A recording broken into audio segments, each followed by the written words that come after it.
Bismillahirrahmanirrahim. Assalamu alaikum. Welcome to NEWSROOM. I'm your host, Umar Khalid. But today is the 11th of January 2023. As the days pass by, the news increases. So do the importance of different events that are occurring in Pakistan and across the globe. Our very first story today concerns the world community that has gotten together to help Pakistan with pledges of around 10 billion US dollars for flood hit areas and the people of Pakistan. This was said by Prime Minister Shehbaz Sharif Sahab. He said that through these commitments, the world community and the aid agencies had placed confidence in the government of the PDM, that is the Pakistan Democratic Movement. He has also said that the reconstruction and rehabilitation of the flood affected areas will be made a successful model by ensuring complete transparency in the utilization of floods as pledged by the Climate Resilient Pakistan Conference in Geneva. This transparency of funds is extremely important. This is what has been highlighted by our Prime Minister. He was addressing a news conference in Islamabad today, and he was, of course, surrounded by other important cabinet members as well. Our second story, ladies and gentlemen, concerns climate change, due to which Pakistan is in such a state as we have seen because of these floods. Climate change and the impact on Pakistan. How have countries such as Pakistan been impacted by the effects of climate change, despite not being emitters of or major emitters of carbon as far as the world bodies are concerned? Now, the last 8 years, as per a report, were the warmest on record, with the cooling influence of a La Nina weather pattern since 2020. This has been stated in a report.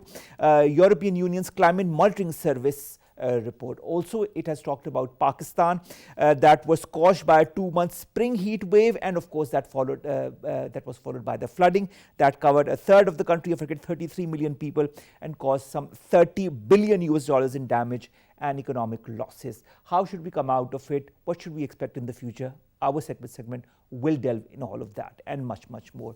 Our third story concerns the Church of England funding body that has apologized yesterday for its historic links to slavery, promising to address the wrongs of the past with investment in communities that have been affected because of this. This is a very important statement that comes from the Church of England, and in the present context where racial issues have been causing major outcries across the world, this comes as a very positive development. This is going to be our last story. Let's begin with our first segment, our first story, and that concerns how the different world bodies, the countries, the international lending organizations have come together and have pledged around 10 billion US dollars. This was stated by our Prime Minister today when he was surrounded by other cabinet members. Also, he talked about different aspects of this donor conference and how the world is finally realizing the importance that Pakistan has. More in the following report. Months after unprecedented floods ravaged Pakistan, vast swathes of cropland and villages remain underwater, and millions of people are still exposed to floodwaters or living close to flooded areas. Many families are still living in makeshift tents alongside a road or near the rubble of their home, right next to the contaminated and stagnant water. Prime Minister Shehbaz Sharif co-hosted the International Conference on Climate Resilient Pakistan in Geneva alongside UN Secretary General Antonio Guterres to marshal international support to rehabilitate the population affected by superfloods. Pakistan secured over $10 billion in pledges from international financial institutions, donor agencies and developmental partners for the rehabilitation, recovery and reconstruction of the flood-affected areas at Geneva Conference. The major pledges made at the conference included $4.2 billion from the Islamic Development Bank, $2 billion from the World Bank, $1.5 billion from Asian Development Bank, $1 billion from Asian Infrastructure Investment Bank, and $1 billion from Saudi Arabia. Prime Minister Shehbaz Sharif has extended profound gratitude to UNSG, friendly countries and development partners for extending assistance, and emphasized that pledges made at Geneva Conference for the reconstruction and rehabilitation of flood-affected areas is a manifestation of the world's confidence in Pakistan's coalition government. Minister for Information and Broadcasting Maryam Aurangzeb has termed Geneva Conference a big success for Pakistan and the flood victims. Successful Geneva moved as a recognition at the international level of coalition government's collective efforts. Now, to discuss this and much more, we've been joined by Dr. Khaqan Najeeb. He's a former advisor, Ministry of Finance. Dr. Saab, pleasure to have you on board for this very important segment. I'll begin with the way the entire world bodies, the lending organizations have come together to pledge around $10 billion for Pakistan under the current state of affairs that Pakistan is embroiled in. How much is this going to help Pakistan in this current situation? Omar, always good to be on your show. So, Omar, yesterday when in Geneva was a diplomatic moment for Pakistan, a diplomatic moment that went well for Pakistan. And, one is happy to note that it was not only the friendly countries, the bilateral partners, the multilateral partners who all came together. The other reason I think it was a successful moment for Pakistan was that Pakistan put up its own plan, a plan which envisaged $16.3 billion, um, split into three main areas. One, the social sector, then agriculture, energy, water. So, Pakistan went ahead with a comprehensive plan, and that plan was already vetted or partnered by EU multilaterals in Pakistan. So it wasn't us only putting up that plan. Thirdly, I think it was a happy moment because Pakistan made a pledge that we will build climate resilient infrastructure. And that is what we are aiming for as we move globally to be a part of an environment where the globe looks after the climate challenge. So all these things put together. But Umar, what has to be remembered, and I've always said this to every country that I advise, that there is an international architecture in which we work. The international architecture showed to you yesterday that the pledges by the multilateral partners, the World Bank, ADB, and AIIB, were maximum. 2 billion World Bank has pledged throughout for this. Asian Development Bank had $1.5 billion, and then it has also given you a counter-cyclical facility, which doesn't count here, but during the floods time that came through of $1.5 billion, a new billion by AIIB, which has given you 500 million earlier in budgetary support. And the biggest pledge, of course, came from IDB, which is $4.2 billion. There's, I think, 1.2 billion in terms of what you call the facility on the oil deferred facility, and the rest we still need clarity.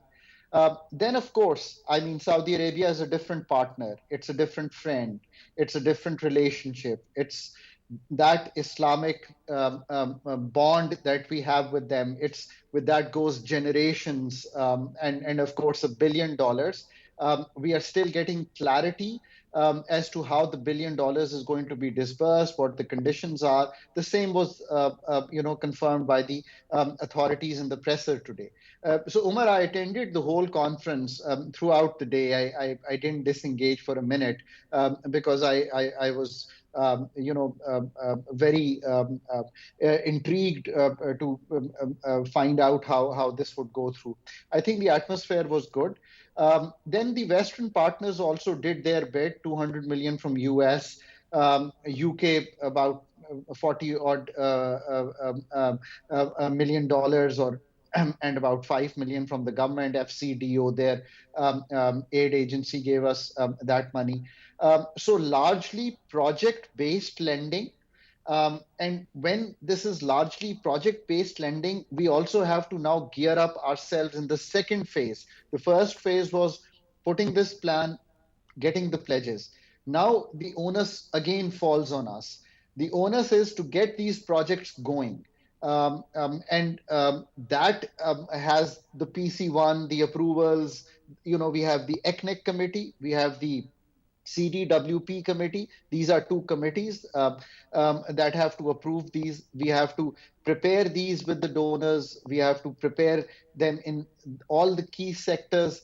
And so how we get this money in about 1 to 3 year perspective depends largely on how we can manage the flow of these projects. That is so true So because now Dr. one Khaqan, would this is hope exactly that what we would Ishaq move Dars have as also said swiftly today. as we've moved after the floods to go to the international community to get this money.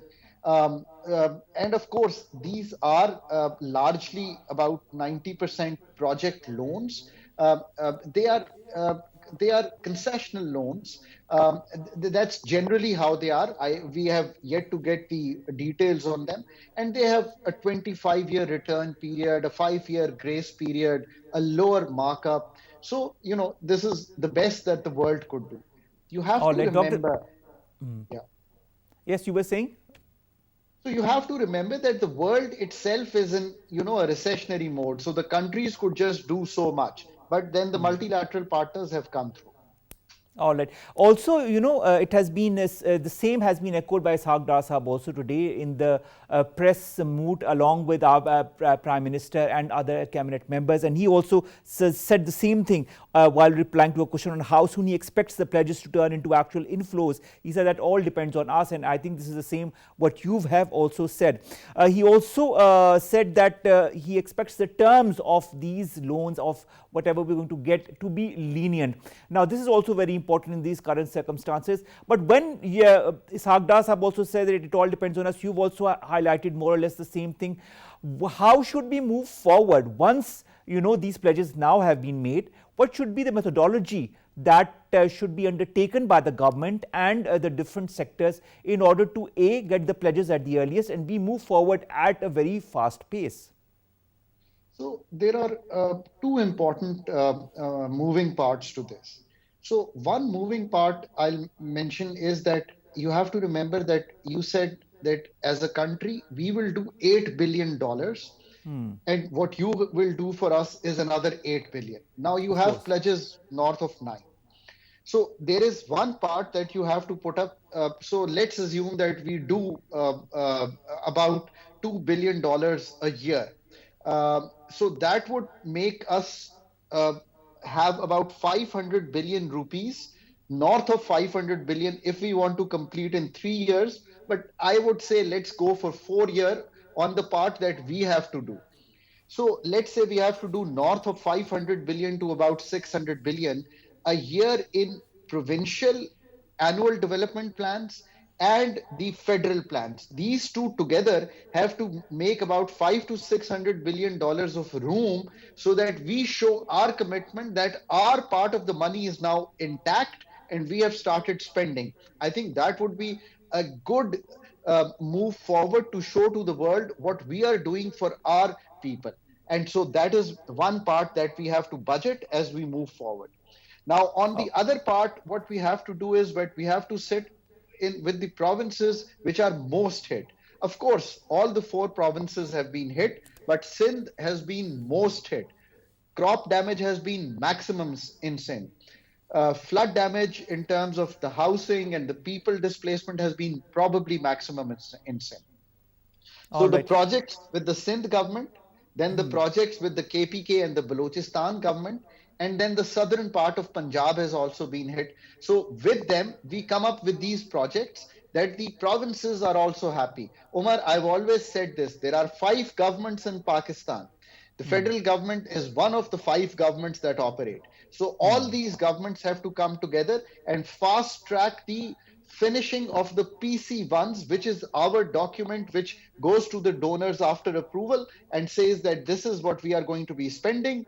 This is what we have budgeted in the budget to spend. And then we start receiving the money for which we create a rupee cover.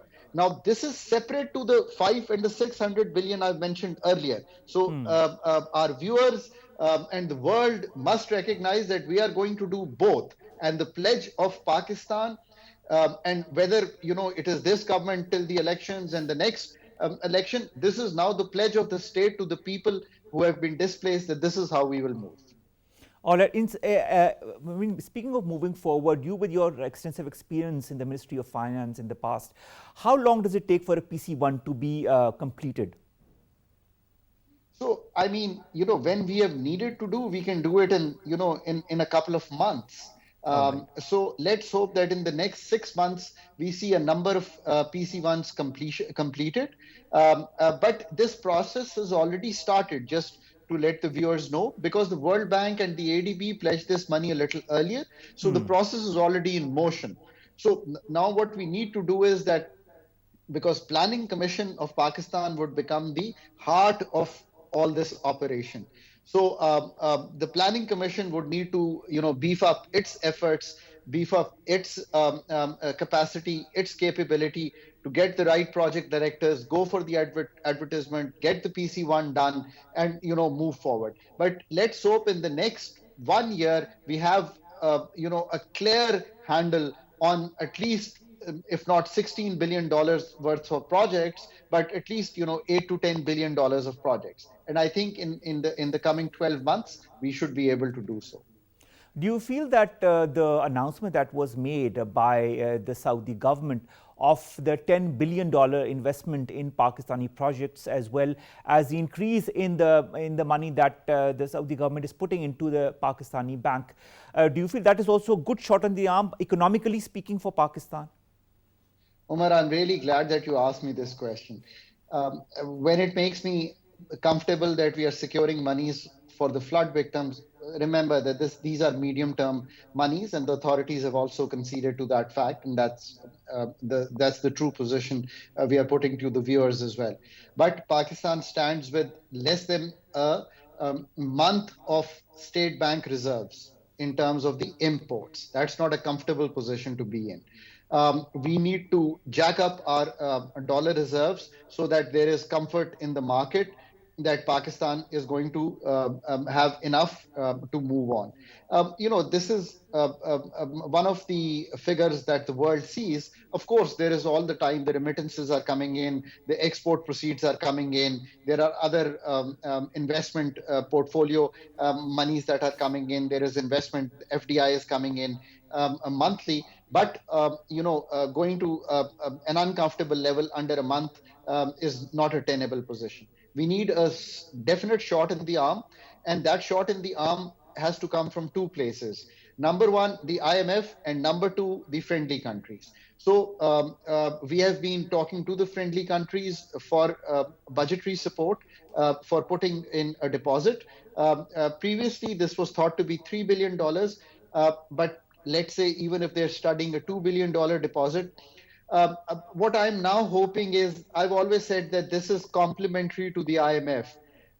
Considering where we stand, I am willing to think a little differently, and this should come in and we can complement it with the IMF program in the next couple of days. But if we can persuade, and if anyone on the Saudi front is listening, this would be my request to them, that considering where we stand, if we can get this money, it would be it would be like a gift to Pakistan. But Dr. Saab, it has been pledged, and it has come from the highest quarters in Saudi Arabia and has been announced officially. So, of course, it won't take time to reach Pakistani quarters. That is, of course, a heartening news, and shows also the solidarity that the Kingdom of Saudi Arabia has as far as Pakistan is concerned. It has done so in the past, continues to do so.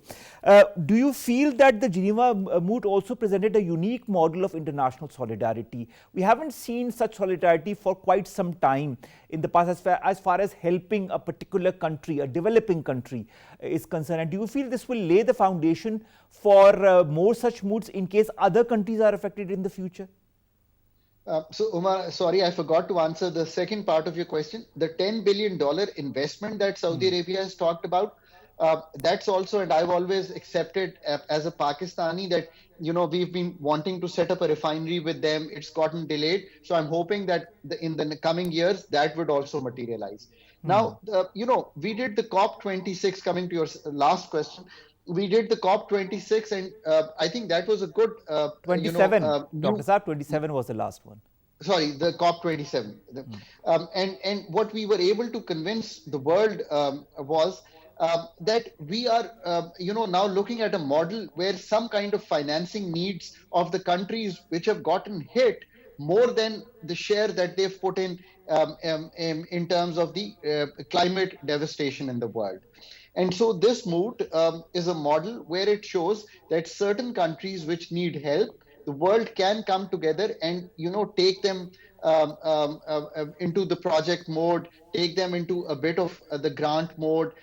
And so especially the developing world, because these are high on the debt, and their capacity to dole out dollars, their capacity to dole out even local currencies is limited.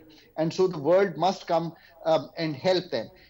And Umar, I'm what you say, very happily surprised that we did so well.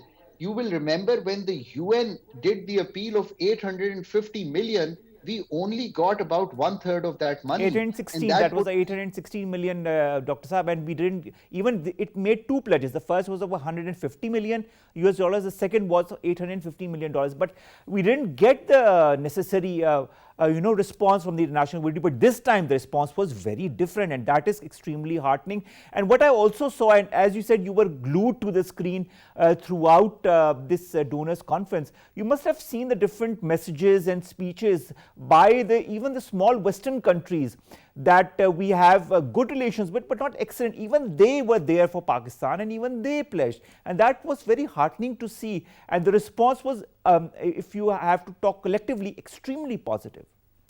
Sure. Countries like Azerbaijan gave $2 million. I mean, think Yes. about it, even the smaller countries.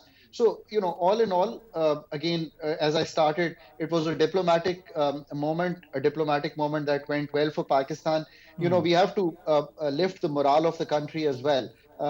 I know things are difficult globally, things are difficult in Pakistan.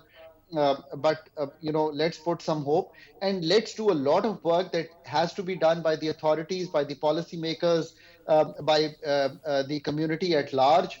And then I say there are the other part to it as well, and the other part is that the people who have God has given them more should continue to do charity to help these countries in the global world. But then That is people true. in Pakistan do a lot of charity, and that's the strength of our nation. We are a charity giving nation. True. We may not be high on the tax to GDP, but we are high on the charity to GDP as a country. I've always said this. That's a good part. And I again appeal to them that still 20 million people are displaced. 2 million houses are still destroyed. 2.6 million children were hurt out of school. 8,000 kilometers of roads were destroyed. And I always give this example that, people who work with us sometimes tell us this story, how they go about a kilometer to drop their daughter to a school, to a local school. And, if that road is not there, the daughter's schooling may get disturbed for over a year. So let's help them get back on Of their feet, course. and, And let's inshallah, help we them. will. We have been helping them, Dr. Saab, and we will continue to help them. Final question. This concerns a quote by Bilawal Bhutto Zardari Saab today during this same meeting with other cabinet members and our Prime Minister Shehbaz Sharif Saab. He said the Geneva conference proved to be not only a success of our foreign policy, but also dispelling the impression that Pakistan was isolated. He said we achieved two targets with a single shot. Do you agree? See, I think the isolation part is tied to the fact that we have to show the world that we have done our homework. Countries respect those countries which do their own work. All right. As I said, I was happy to see that Pakistan has done its own homework and went with a plan. The monies in the globe are there. You can pick up these monies if you can convince the other party that you have the necessary need, and you will be able to pay it back, and you can spend it judiciously. And I think those things counted. But yes, I agree. We are following it up with visits of Saudi Arabia, UAE. So it's an effort that we must do. Of course, it's an effort in the right direction. It's an effort that shows to the world that Pakistan is serious in the endeavors it wants to undertake in order to help all those millions of people who have been displaced by the floods. And you talked about one very important aspect that has also been highlighted by Prime Minister Shehbaz Sharif. He said that all the mechanism of helping the flood affected people is going to be made into a successful model by ensuring complete transparency in the utilization of the funds that have been pledged at this donor conference. Thank you very much, Dr. Khaqan Najeeb Saab, to have joined us, to have talked to us in detail about the different aspects of this important conference, and of course in the whole context also of this meeting that was, and press briefing that was held today with our Prime Minister and other cabinet members. Important details were highlighted as far as this donors conference is concerned, but of course a huge success for Pakistan on different fronts. Our second story, ladies and gentlemen, concerns climate change and the effect on Pakistan. Now, the European Union's Climate Monitoring Service talks about the influence that the climate change has had on different countries across the world, with particular reference to countries in this side of the world, and that of course includes Pakistan, whether on one hand we have had scorching heat that has been followed by the devastating floods, and we've seen all the results of that. How to combat it? What should we do to move on? More in the following report.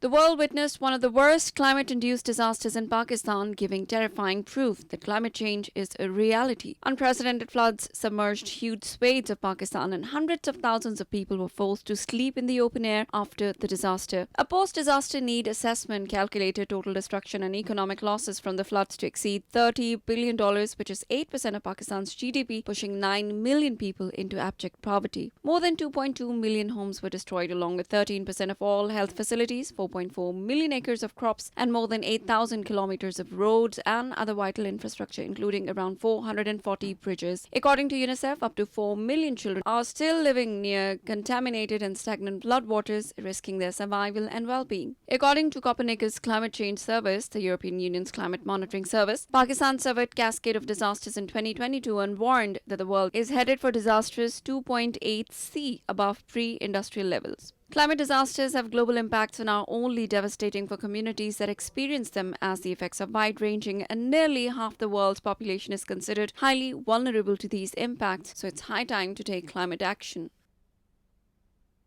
Now, to discuss more on this very important topic, that is climate change, of which Pakistan has been one of the countries that have had a devastating effect, we've been joined by Umar Farooq. He's a policy analyst. Umar, thank you very much to have joined us.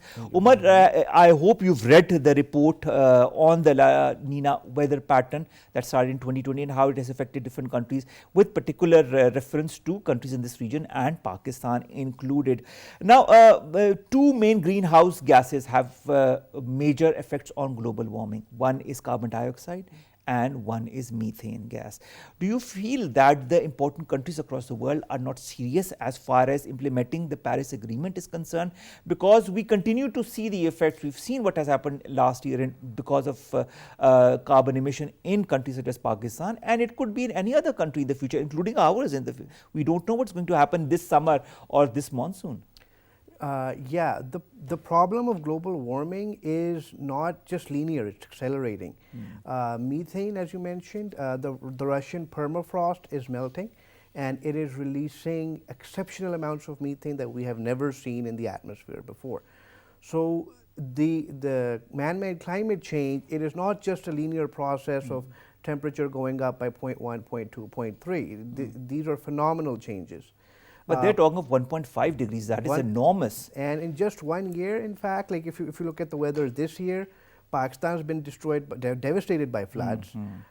There's no snow in Switzerland, and the weathers in Canada and in the US are Arctic weathers. Like, this is a global crisis. However, countries like Pakistan, like Bangladesh, are the least equipped and the least culpable in all of this. You know, Pakistan is not a huge emitter. We, in fact, have a very good forest cover. We have won accolades in environmental projects. However, we are suffering the brunt of this because of but what I want to understand is, isn't it a collective responsibility? And if so, why is this responsibility not being, taken up by the important carbon emitters, important methane emitters? The leaders in this world, the big countries, they when they want to do something, they can do it. The agreement in Montreal, for instance, to eliminate CFCs, that happened. What we see is a lack of will from major Western capitals. And why is that? Because the governments there, they do not want to take those hard decisions. The Western economies, they don't want to raise the taxes. They don't want to have to enforce those measures, which will cost some money in the short term. But however, but they can afford to, They can afford to, and not doing so is going to cost 10 times more, not just to us. This is something which is going to hurt everybody. It's going to hurt the West. It is going to hurt Africa. In Africa, we already 7.5 million people in Somalia. They're short of food, thanks to the longest droughts that we've had. Pakistan, 33 million people. In fact, the water is still there. Yes. 6 months on, the water is still there. And there's no guarantee we're not going to have a repeat of these floods. We don't even know what's going to happen in the coming months. It could be even I mean, there's a worse. pattern that, of course, our Met agencies know about, but we don't know how that pattern is going to be actually followed in action. It actually could be even worse floods. So, you know, this is something which is, and for Pakistan, unfortunately, 2022 has been a perfect storm of trouble. We've had the Ukraine war, increasing commodity prices. We've had the floods. We've had financial troubles with international lenders. Now we have growing domestic terrorism.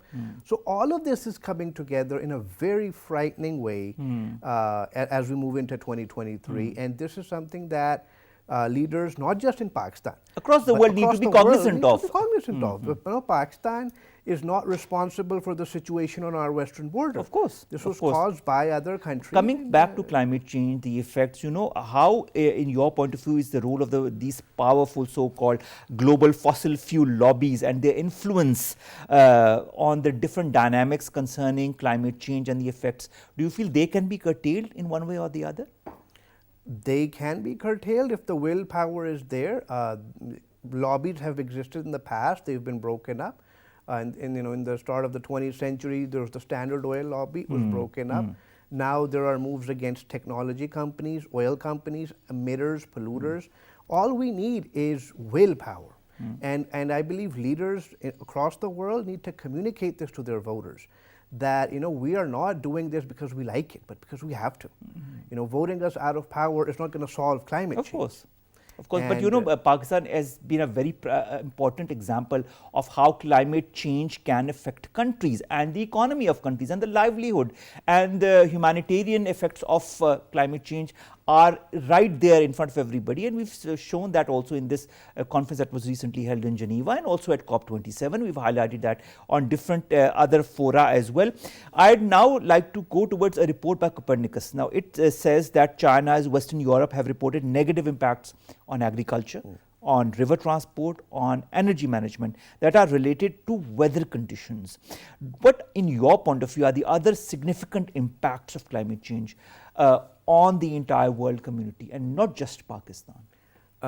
Due to climate change, we are losing arable land. The population is growing day by day, more than 8 billion people now. And more farmland is being lost to desertification due to man-made climate change. We are also losing a lot of water. A lot of our water is becoming unusable because it's being polluted. And these weather patterns, because the crops are natural, they depend on, you know, rains happening at a specific time, sunshine happening at a specific time, and all of these crops are being devastated. All right. In Pakistan as well, this season for rain has been horrible. The next crop is going to be even worse than the last one. Well, that we will see in the next couple of weeks, but of course the devastation is out there and for everybody to note.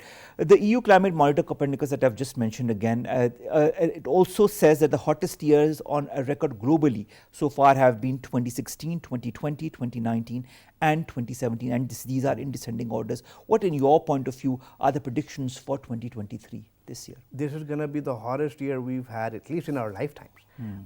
Temperatures even all across the world are in this winter, including in this city of Islamabad, are much higher than they've ever been. So, you know, we've barely had a winter this year. And this is going to be a problem down the line as flood patterns get worse, storms get worse, droughts get worse. Climate change is going to affect every aspect of life in Pakistan and all over the world. And if the willpower is not there, then the world is headed for considerable trouble. And we've seen the effects of this considerable trouble that you've just mentioned across the world. We're also seeing this in the United States. Right now, as we speak, we've had the effects on different cities in the US. An emergency has been declared. You know, this is a global phenomenon, just not relegated to countries such as Pakistan, but Pakistan is a prime example of what can happen and what could happen in the future as well. This said the Paris Agreement, let's come to that. It had said that we need to cap the global warming at 1.5 degrees Celsius. But did it also outline the mechanism through which we can do this? Is there a proper outline that is present and available to the countries? Currently there are mechanisms in place if countries are serious about following them. However, a lot of countries, developing countries, for instance, they are saying that they should not have to pay for the trouble that has been caused by developed countries. And the measures that are in place are believed by scientists to be insufficient. We need more stringent measures if we want to cap the rise in global We should also have more investment from the countries that are major emitters, and this is what the Paris Agreement had said. It had made a commitment way back in 2009, and you remember that very well, that the world's richest countries should donate 100 billion US dollars annually by 2020 to help developing nations deal with the effect of climate change. Has this really happened? No, not even a fraction of it. The money has not poured through, and this has in fact led to a lot of frustration in developing countries, that big pledges are made, but they're not followed up with actual cash injections. And instead, countries just keep on getting burdened with more and more debt. You know, Omar, COP26 happened, pledges were made. By COP27, we saw that many of those pledges had not really more or less realized. COP27 happened, the reaction was even stronger, more aggressive because of what happened in Pakistan. And Pakistan, of course, highlighted its own example as to what climate change can do as far as affecting countries is concerned. Do you feel that the targets are more aggressive this time after COP27 to curtail emissions, to help not only countries across the world, but also those who are in need? The commitments that have been made are stronger. The pledges that have been made are more holistic and more in tune with actual needs than they were before. And this is a major achievement for Pakistan as well, for other countries who need climate justice. However, we are yet to see the full implementation of these things. But yes, it is a step forward. But you know, it's interesting that you mentioned climate justice was something also that our Foreign Minister Birawal Bhutto Zardari Sahab, our Minister for Climate Change, Shaheen Rahman Sahiba, have mentioned time and again. Now, this is also related somehow to debt relief and concessional funding that is needed to invest in resilience against natural disasters. Should this also be the priority of developed countries, of important countries that can help the developing countries? Definitely. This is not just something which is going to help poor countries. This is something which is going to help Western countries avoid the worst effects of climate change as well. This is for everybody. This is not a handout of aid. This is something which the whole world is in it together. And the sooner that this is realized by everyone, the better it is, and the more we can actually aggressively pursue this as one world. We are one planet. And you know, this is the only planet we have. You know, Omar, Copernicus, this EU monitoring report also talked about European temperatures that have increased more than twice the global average, being over the past 30 years. Now, do you feel that this is also going to further increase? And if so, how can countries in the West, if we maybe, I mean, let's talk a little bit out of the context of Pakistan and developing countries, the developed countries, do you feel they can easily cope with the effects of climate change, with the increase in the temperatures, without curtailing their emissions? No. The costs that they're going to have to bear if things go like this are going to be unbearable. Losing at the ballot box is nothing in comparison to the losses that are going to be incurred. Just in Switzerland, this season, there's been no snow. A lot of Swiss resorts and hotels, they've had to shut down. Tourists haven't come because there's nothing to ski on. This is just one of the, of the dozens of examples that are out there how economies are changing. People are no longer able to do the things that they could. But Umar, if economies are changing, why doesn't the world realize? I mean, that you have to choose between sometimes there are repercussions. I understand, as you said, there could be repercussions on balloting, there could be political repercussions. But nevertheless, don't you have to choose in the long run what is right for your people? Definitely, and this needs to be conveyed as well to people all over the world that, these tough measures, these are necessary. There's no way around climate change. This is not an ideological issue. This is, in any country, sort of party-based issue. It's not an individual issue. this is hard science. And if nothing is done about it, then everyone is going to suffer, and suffer in ways that we can't even imagine. Now, you know, we know the Gulf phenomenon here in Pakistan and other countries.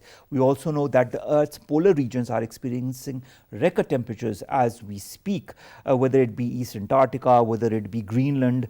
They've had temperatures that they've not seen in quite some time. If this whole phenomenon continues the way it is going, with the major emitters not conceding, not reducing their emissions, what are you foreseeing in the next 5 to 10 years?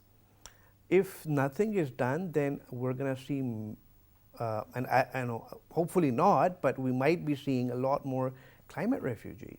Europe, for instance, which is struggling with boat migrants, they are going to have to see tens of millions of more migrants as hungry people from Asia, from Africa, when their crops fail, when the rains don't come on time. This is going to be a major law and order issue for countries as well. This is a very serious geopolitical matter. It is not something which is ideological or which can be brushed aside or ignored. This is the most stark and scary reality of 2023 and probably of the century.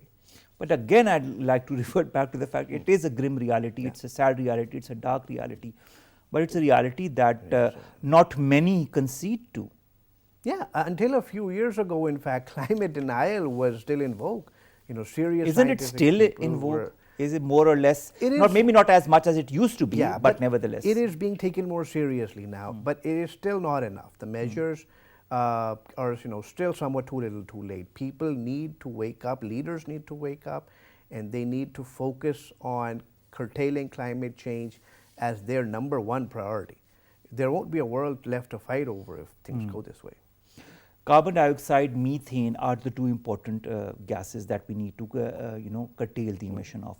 Are there other such gases? Are there other producers that we need to be very careful while using or while manufacturing? There are some small chemical gases. The smaller ones like CFCs, for instance, HFCs, they have been curtailed. But however, we are seeing that after the Ukraine war, for instance, European coal power plants are going back up. A lot of, we're going 2 steps forward and 1 step back. A lot of the energy mix of those countries, European countries in particular, they're going back to more polluting ways of making electric power just because of geopolitics. And, this is something, the environment is not going to forgive this. The global climate is not going to forgive whatever decisions are being made.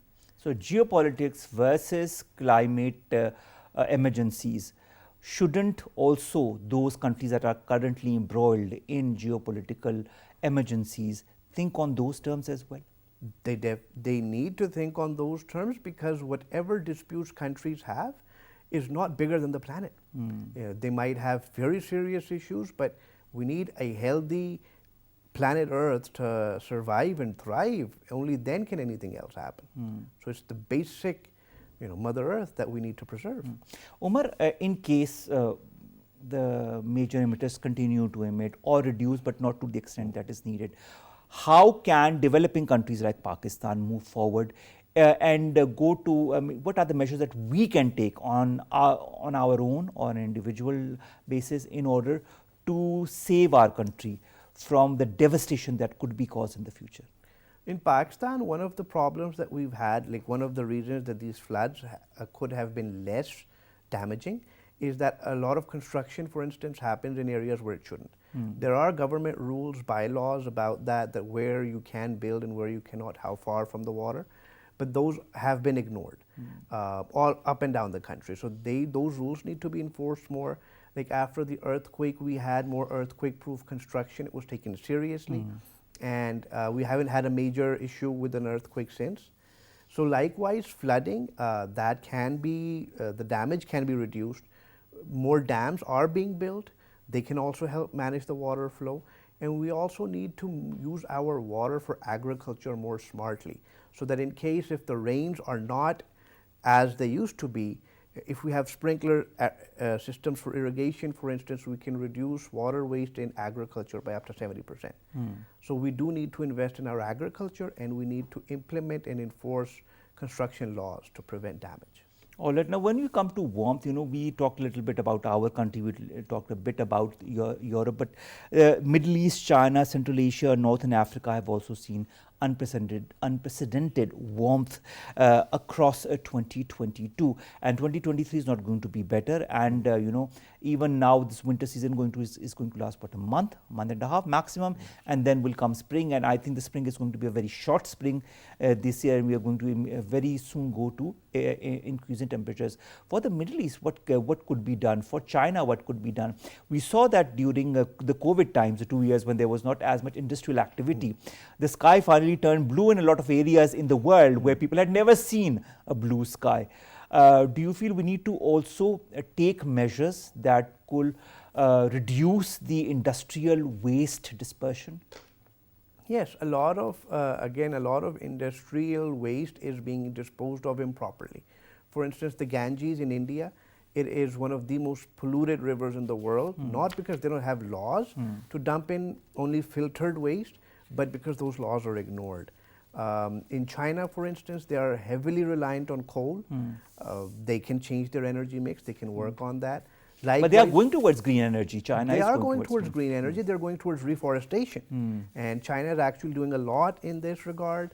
The Middle East is not perhaps doing as much as it could. All right. But they can also invest in green energy, reduce because everything in the Middle East runs on petrol and diesel. So the measures need to be taken globally, and the major emitters needs to realize what needs to be done on an urgent basis. Thank you so very much, Umar. Farooq, policy analyst, to have joined us, to have talked to us about this report by Copernicus, that is a EU body, and how, explaining how climate change has impacted different countries across the world, including Pakistan. Thank you very much to have joined us, Umar. Let's come to our last story, ladies and gentlemen. That is an important development from the Church of England, whose funding body has apologized for its historic links to slavery. It has promised to address the wrongs of the past with investment in affected communities. The organization has said in a statement, and I'll quote, "The church commissioners are deeply sorry for its predecessor fund's links with the transatlantic slave trade." Now, the commissioners have committed 100 million of the investment over the next 9 years for a better and fairer future for all. I think that is very important in the current context. In the current context also, where a lot of hue and cries being made across the world, including in the West, as far as racial discrimination is concerned. Slavery is a sad reality that the world has seen in the past, and a lot of countries are still seeing more or less of it in one way or the other. So this, in fact, comes as not only a positive development, but also as an example for many other bodies to follow across the world. So let's see who does it after the Church of England. With that, we come to an end of today's newsroom. We'll see you inshallah tomorrow with news story segments that pertain to us, you and Pakistan. And as we've been highlighting over the last few weeks and months as well, helping those in need due to climate change, whether it be in Pakistan or across the world, is pertinent. Do whatever you can in an individual capacity, in an organizational capacity, or as a nation, but do something for those in need. And of course, that is very important for us as human beings. That is what we are for. We are social animals. Allah Hafiz.